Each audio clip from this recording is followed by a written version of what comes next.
بسم الله الرحمن الرحيم. الرحمن علم القرآن، خلق الإنسان علمه البيان. الشمس والقمر بحسبان، والنجم والشجر يسجدان. والسماء رفعها ووضع الميزان، ألا تطغوا في الميزان. وأقيموا الوزن بالقسط ولا تخسروا الميزان. والأرض وضعها للأنام، فيها فاكهة والنخل ذات الأكمام، والحب ذو العصف والريحان. فبأي آلاء ربكما تكذبان؟ خلق الإنسان من صلصال كالفخار، وخلق الجان من مارج من نار. فبأي آلاء ربكما تكذبان؟ رب المشرقين ورب المغربين. فبأي آلاء ربكما تكذبان؟ مرج البحرين يلتقيان، بينهما برزخ لا يبغيان. فبأي آلاء ربكما تكذبان؟ يخرج منهما اللؤلؤ والمرجان. فبأي آلاء ربكما تكذبان؟ وله الجوار المنشآت في البحر كالأعلام. فبأي آلاء ربكما تكذبان؟ كل من عليها فان، ويبقى وجه ربك ذو الجلال والإكرام. فبأي آلاء ربكما تكذبان؟ يسأله من في السماوات والأرض، كل يوم هو في شأن. فبأي آلاء ربكما تكذبان؟ سنفرغ لكم أيها الثقلان. فبأي آلاء ربكما تكذبان؟ يا معشر الجن والإنس إن استطعتم أن تنفذوا من أقطار السماوات والأرض فانفذوا، لا تنفذون إلا بسلطان. فبأي آلاء ربكما تكذبان؟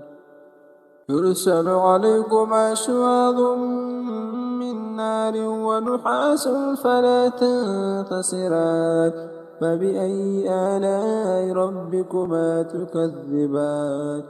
فإذا انشقت السماء فكانت وردة كالدحان. فبأي آلاء ربكما تكذبان؟ فيومئذ لا يسأل عن ذنبه إنس ولا جان. فبأي آلاء ربكما تكذبان؟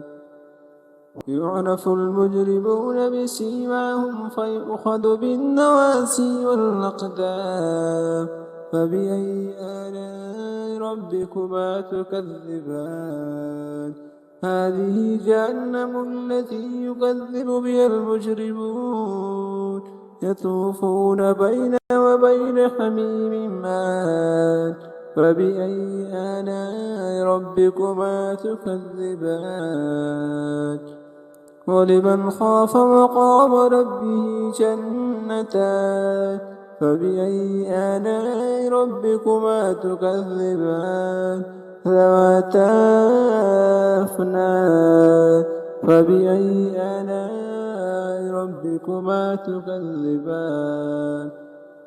فيهما عينان تجريان فبأي آلاء ربكما تكذبان فيهما من كل فاكهة زوجان فبأي آلاء ربكما تكذبان متكئين على فرش بطائنها من استبرق وجنى الجنتين دان فبأي آلاء ربكما تكذبان فيهن قاصرات الطرف لم يطمثهن إنس قبلهم ولا جان فبأي آلاء ربكما تكذبان كأنهن الياقوت والمرجان فبأي آلاء ربكما تكذبان هل جزاء الإحسان إلا الإحسان فبأي آلاء ربكما تكذبان ومن دونهما جنتان فبأي آلاء ربكما تكذبان مدهامتان فبأي آلاء ربكما تكذبان فيهما عينان نضاختان فبأي آلاء ربكما تكذبان فيهما فاكهة ونخل ورمان فبأي آلاء ربكما تكذبان فيهن خيرات حسان فبأي آلاء ربكما تكذبان حور مقصورات في الخيام فبأي آلاء ربكما تكذبان لم يطمثهن إنس قبلهم ولا جان فبأي آلاء ربكما تكذبان متكئين على رفرف خضر وعبقري الحسان فبأي آلاء ربكما تكذبان تبارك اسم ربك ذي الجلال والإكرام